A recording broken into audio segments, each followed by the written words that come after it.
Поплавите во Кочанско направија големи штети пред се на земјоделските површини и оние насејани со житни култури.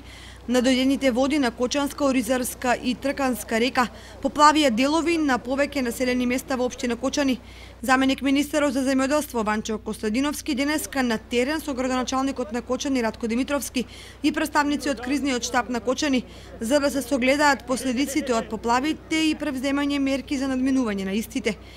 Жителите на село Тркање не можат да ги извршуваат нормалните животни активности, односно комуникацијата од нивните домови до училишта, до болници, до продавница. Значи, евидентно е дека со надоаѓањето на река Тркање од планинскиот масив од Осогово, дека е направена штета за она што ви го кажав и е поврзано со нормалните животни активности. Меѓутоа, еве, разговаравме со градоначалникот на општина Кочани, дека во завршна фаза е проектот кој што треба целосно да го реши овој проблем, односно да се регулира течението Кочанска река и понатаму нели во река Брегалница, со тоа што ќе има целосно и комплетно решение за жителите на село Тркање, односно ќе биде регулирано речното корито, ќе се изгради мост за нормална комуникација од едниот крај на селото до другиот крај на селото и нормално да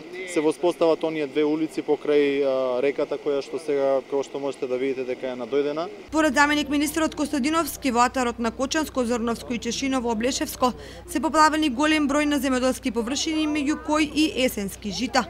Некаде околу 1500 хектари на територијата на општина Кочани, територијата на општина Зрновци и на територијата на општина Чешиново, Облешево се поплавени како земјоделски површини и некаде околу 150 хектари со житни култури се потопени, значи поплавени. Ние будно ја следиме состојбата и во непосредна и директна комуникација со подршната единица на Министерството за земјоделство, шумарство и водостопанство, а и нормално со локалниот кризен штаб кој што е дел од централниот кризен штаб. Сегогаш ќе бидеме на располагање на сите граѓани во овие општини и во било кое време кога ќе им излезе некоја потреба која што не може да ја реализира, слободно нека се обратат до посочените луѓе. Состојбата ја следиме од час во час. Нивото на водите на Кочанска, Оризарска и Трканска река е намалено, па нема опасност од нови поплави, ни изјави Радко Димитровски, градоначалник на општина Кочани. Будно ја следиме состојбата.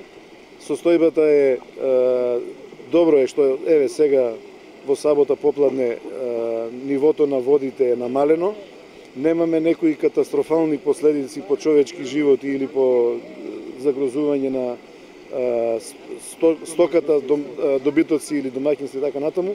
Меѓутоа, реков, будно ја следиме и настојуваме да заедно и ние како општина со сите наши служби, територијалната противпожарна единица, со комуналното јавно предпријатие, со комуналните служби од општината, со надлежните од Министерството за земјоделие, шумарство и водостопанство и еве денеска и директно заменикот министер за земјоделие е овде со нас, да ја следиме состојбата и да интервентно преземаме мерки колку толку сега да се разреши состојбата и да заеднички се договараме да комплетно се среди. Кризниот штаб на општина Кочани ја следи состојбата и заедно со местните заедници се справува со оваа елементарна непогода.